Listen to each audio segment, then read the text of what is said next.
Hi hello friends, welcome back to Media Talks. நான் உங்கள் Mounika.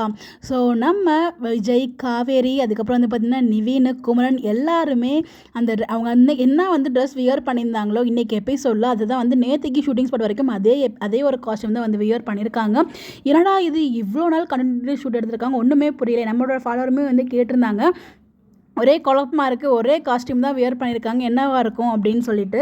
Annie's சாரிஸ் அப்படிங்கிற ஐடியிலேருந்து நமக்கு அந்த அப்டேட்டுமே வந்துருந்துச்சு. ஸோ எனக்கு என்னோட கெஸ் என்ன அப்படின்னா, ஸோ இன்றைக்கி எபிசோடில் நம்ம குமரன் துரத்திட்டே போகிறாங்க இல்லையா, ஸோ குமரனை துரத்திட்டே வராங்க ரவுடிங்க, செமையாக மாசாக பர்ஃபார்ம் பண்ணியிருப்பாரு. அதே மாதிரி அங்கே பார்த்திங்கன்னா நிவின் அங்கே பசுபதி அவங்க கிட்ட இருக்காங்க. நம்ம காவேரிக்குமே பசுபதி கால் பண்ணி இன்ஃபார்ம் பண்ணிடுறாங்க, இந்த மாதிரி வெண்ணிலா காப்பாற்றிருக்கு அப்படின்னு சொல்லி. வெண்ணிலா அதனால் காவேரியுமே அதே ஒரு காஸ்ட்யூமோட வெண்ணிலா கிட்ட போகிறாங்க. ஸோ 3 பேருமே அதே காஸ்ட்யூமோட தான் கோர்ட்டுக்குமே வருவாங்க நான் கெஸ் பண்ணேன். பிகாஸ் கடைசி நிமிஷத்தில் அந்த இது உண்மையை ஃபைண்ட் அவுட் பண்ணிட்டு அழைச்சிட்டு வருவாங்களே, ஸோ அந்த மாதிரி தான் பார்த்திங்கன்னா கோர்ட்டுக்கு அதே காஸ்ட்யூம்லேயே அவங்க எல்லாருமே அழைச்சிட்டு வருவாங்க அப்படிங்கிற மாதிரி எனக்கு தோணுது. இன்னொரு விஷயம், நம்ம விஜயமே பார்த்தீங்கன்னா ஜெயிலில் என்ன காஸ்ட்யூம் வியர் பண்ணியிருந்தாரோ அதே தான் நேற்றுக்கு நம்ம அவங்க வீட்டில் விஜய் வீட்டில் இருக்கும்போது அந்த காஸ்ட்யூம் தான் வியர் பண்ணியிருந்தாங்க. ஸோ 2 days பேக் பார்த்திங்கன்னா தாத்தா ஷேர் பண்ணியிருந்த வேற ஒரு லொக்கேஷன் அதுவுமே பார்த்திங்கன்னா நம்ம விஜய் அந்த காஸ்ட்யூம் தான் இருந்தாங்க. மேக்ஸிமம் எல்லாருமே அதே காஸ்ட்யூம் தான் இருந்தாங்க. நிவின் மட்டும் பார்த்தீங்கன்னா நார்மல் கேஷுவலாக ஒரு டிஷர்ட் வியர் பண்ணியிருந்தார். ஸோ நம்ம ராகினியுமே பார்த்திங்கன்னா நம்ம நிவின் மாட்டிக்கிட்டாரு அப்படின்னு சொல்லியிருக்கும்போது ஒரு ட்ரெஸ் போட்டிருப்பாங்களே, அந்த ஒரு ட்ரெஸ் தான் அந்த ஒரு ஃபோட்டோவில் வியர் பண்ணியிருப்பாங்க.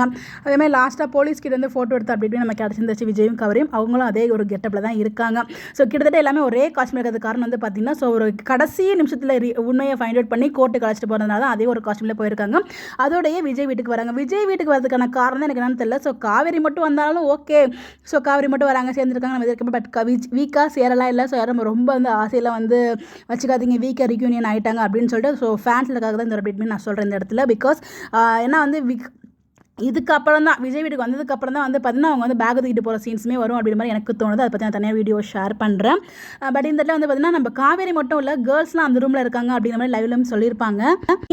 ஏன் எல்லாரும் வந்திருக்காங்க, ஏன் அதை சொன்னாங்க அப்படின்னு நமக்கு தெரியல. பட் பார்த்தீங்கன்னா எல்லாருக்குமே நம்ம விஜய் வீட்டில் ஷூட் போயிட்டுருக்கு. நம்மளால கெஸ்ஸே பண்ண முடியலங்க என்ன தான் ஷூட் கொண்டு போகிறாங்க அப்படின்னு சொல்லிட்டு.